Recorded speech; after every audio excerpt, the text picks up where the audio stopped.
2010. They were 1-2 in FP4 just a few moments ago. Fabio Quartararo leading Maverick. Make the most of Q2, Jack Miller, and let's hopefully see the smile back on the Aussie's face as he positioned then for this one. Aleix Espargaro, well, things were going rather well for Aleix Espargaro in terms of his one-lap speed, Matt. A little talk to the confidence, 20-odd minutes ago.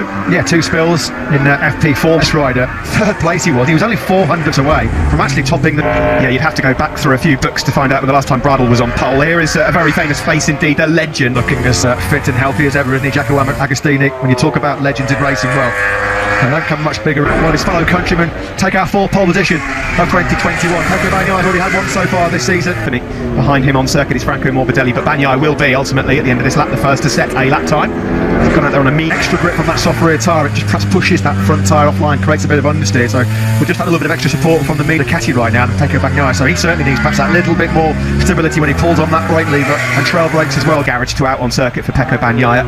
Here is Maverick Vinales then looking to try and get himself on. And he was in the mix for victory. Of course, he won the opening night as well.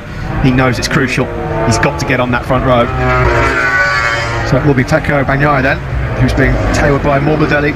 Rins up, not a bad lap to kick things off with either. He's immediately bettered by Alex Rins, who's starting to make a name for himself. I was just millimetres out, in fairness to him, of going through Q2 anyway, but this is more like it, Jack. This is far more like it. Well, he said you can't keep a good man down for too long, can you? 36.9 got Franco Morbidelli out of Q1, so yeah, they're not too pack mode. There's a few better in the world than him, and he's putting together another sensational lap right now, surely, unless he looked so good in FP4 just a few moments ago, and he's doing the exact same thing here. It is a high 136, 136.80. Oh, yeah, we'll put you on the front 2 rows. Well, already it's quicker than what Morbidelli managed in Q1. Morbidelli is getting that Yamaha. Here come these guys then. Can they move up a place or two? He's been told to box his Frankie, but where's he going for now? Is he on the front row? Across the... A shock at all, would it, if he was on pole here this afternoon, trying to make it 4 on the spin here in Andalusia. 4 set by Maverick Vinales last year. Got to feel that Fabio Quartararo's got more than one eye on that. Fabio Quartararo kind of stating the obvious here, but Alex Rins and Joan Mir will soon be looking to pick up at least one more row. There Pecco Morbidelli just doesn't look flustered in any way, shape or form. And the thing is, when you look around at his team, because of what happened to Maverick Vinales, it was a hollow pole position. He wants to make sure that he takes the glory here outright. To the front early and then breaking away from the pack. It won't really be bothering him that much though if he doesn't make the stop accustomed to seeing the Yamaha do. He was way back in Doha, a lot of work to do, and came through and was exceptional. Struggle with their lack of acceleration, they can't make up the time to attack in the braking zones, but I don't think Quartararo's proven already this year he can do it. Can this man move himself up a position or 2? The second row would do. He would take that rear. Of course, the MotoGP World Champion, 2 pole positions, the last of them coming in Malaysia. 27 row starts in a 10% front row starting record. And he's a world champion twice. The first man ever for this second stint. This first lap, flying lap, isn't really producing anything, so at the moment he'd be 12th, but there's still time left in.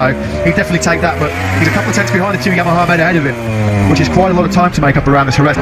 Morbidelli, he's on a good lap. He's 10th down. So is Joan Mir. This is class from Mir. This would be brilliant. I mean, this is potentially a front run, and he has to deliver though, because he will be mindful, as we said, of Quartararo's strengths around this Jerez circuit. This is beloved. Just lost a bit of time there in that 3rd sector, is Mir. Quartararo's up. And Morbidelli also, he's about to enter minimum. Here's Morbidelli, he comes across the line, he doesn't improve, but it was close. It was close. He's running it up, stays down in that 8th place. Frankie Carcetti, his crew chief, back in the fold here this weekend after missing Portimao with a... Oh, there's had a twitch and a half there. Brad Binder's on a lap where he's 6 tenths off, but at the moment that won't be good enough. For a major concern for Fabio Quartararo. Bagnaia's putting together a very decent lap ahead, so is Jack Miller. Is he behind his teammate? This is Pecco Bagnaia. I've got a feeling Jack is either... Yeah, he is. Jack back out of this. Bagnaia's going to fire a lap time in himself. Miller, estimated P3. Bagnaia, they're coming now for Jack Miller. Across the line he goes. He can't front quite, but it's a front row. Gosh, it's close. He'll take that front row, just over. So he's finding some great late speed to the Frenchman. You see that him just trying to follow Fabio Quartararo heading Zarco. He can't get that Ducati turn in the 3rd sector at all. Look how much time he surrendered in the 3rd split to consolidate pole position. You bet he can. 36.755, and Zarco does indeed nail the 4th sector. It looks like on screen that could challenge, but he's lost time. Again, in sector 3. Yeah, the Ducati's struggling at the moment in that 3rd sector. He would prefer 3rd. Will he be knocking Jack Miller off the front row? Jack's done an outstanding job there to get himself in 3rd. Is he about to be nudged for sure? Here comes Bagnaia across the line. He goes 4th. That is a good job there. The late salvage job. Yeah, he's like a prize fighter who's on the ropes. He comes out swinging, doesn't he, Jack Miller? Big favour there from his teammate Pecco Bagnaia, who couldn't Jerez for Fabio Quartararo. We know what he can do. Last year, pole position in Jerez and Andalusia, and he won both races. He'll need a bit. That was not a great start. What a year it's been for Monster Energy Yamaha.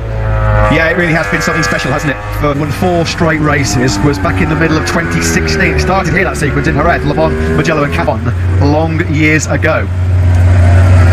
4 consecutive pole positions in Jerez. Jack Miller, who profited from that, also had work to do. He's third. Bagnaia left it late to take 4th. Let's get a reaction. Serious. David, a great job from both of you boys. What do you think? Yeah. Yamaha was very fast on the... Came into Q1, having had those last 2 laps. Oh, wow, what a save! Wowzers. At turn 30 was well. Maragali. Oh, Fabio Quartararo is upset. He's on pole position. Come on, Fabio. Let's find out what looking for. And he tried also the medium, the hard, the soft. It's been fast and consistent. For the 4th time here at the Circuito de Jerez, Angel Nieto. On the front row with Morbidelli and Miller. Bagnaia, Nakagami, Rins. Top 10 for world champion Joan Mir, though, work for him to do coming through the pack with Binder and Bradle also on that 4th row. Rossi again qualifies in 17th for the second race.